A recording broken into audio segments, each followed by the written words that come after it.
اور ابھی سب سے بڑے جو ان کے چیمپئن ہیں وہ حامد میر صاحب ہیں. اس وقت وہ افضل بٹ صاحب کو لے کے مختلف پریس کلبز کے دورے کر رہے ہیں اور یہ کہہ رہے ہیں کہ جناب بالکل عجیب صحافیوں کو کس بات کے لیے اکٹھا کرنا ہے. یہ میرے ہاتھ میں وہ لیٹر ہے رانا صاحب جو خواجہ آصف صاحب نے جیو کے بارے میں لکھا پیمرا کو. یہ لیٹر صدیق جان جس میں وہ کہہ رہے ہیں کہ یہ جو لیٹر ہے اس میں وہ کہہ رہے ہیں کہ یہ جیو وطن دشمن ہے. وہ دو چار جملے پڑھ کے بھی قوم کو بتا دیں آپ کے ان کے سے الفاظ کیا تھے. وہ یہ کہہ رہے ہیں کہ جناب میں آپ کو یہ بتا دیتا ہوں. وہ کہہ رہے ہیں کہ امیڈیٹلی دیر آفٹر یہ حامد میر کے حملے کے بعد a vicious campaign libelous and scandalous in nature was started initially on Geo News channel wherein false accusations were made against a state institution asked to work for the defense sovereignty and integrity of Pakistan. That is ٹھیک ہے. Inter Services Intelligence ISI and its DG Lieutenant General Mohammad Zahirul Islam. The telecast in question campaign was aimed at undermining the integrity and tarnishing the image of the state union and its officers and falsely linking it with the terrorist outfits.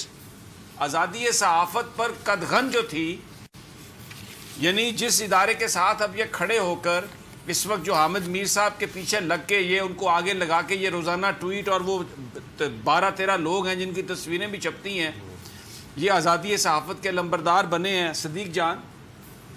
یہی جیو ٹیلی vision یہی میر شکیل الرحمان اور یہ سارے لوگ جو تھے یہ انہوں نے نیو یارک ٹائمز میں خبر چھپوائی بول کو بند کروایا اور وہی لوگ جو انہی کے لیے کام بھی کرتے تھے یعنی وہ جو مختلف باہر کے اداروں میں انہوں نے خبریں چھاپی بول کو بند کروایا ایک خبر کی بنیاد پر لاکھوں کروڑوں روپے جو پاکستان آ رہے تھے وہ رک گئے سینکڑوں لوگ بے روزگار ہو گئے. آج بھی لوگ ان مہینوں کی تنخواہوں کا مطالبہ کرتے ہوئے نظر آتے ہیں ہمیں.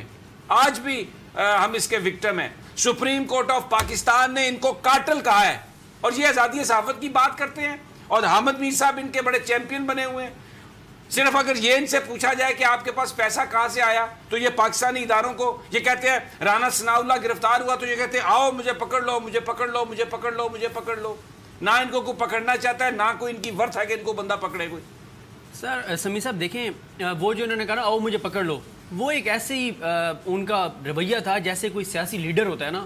اس وقت آپ خواجہ آصف صاحب سے لے کے حامد میر صاحب تک ان کی زبان دیکھیں ان کی باڈی لینگویج دیکھیں ان کی فرسٹریشن دیکھیں یہ بتاتی ہے کہ وہ سسٹم جس کے یہ بینیفیشری تھے وہ سسٹم تیزی سے اپنے منطقی انجام کی طرف بڑھ رہا ہے.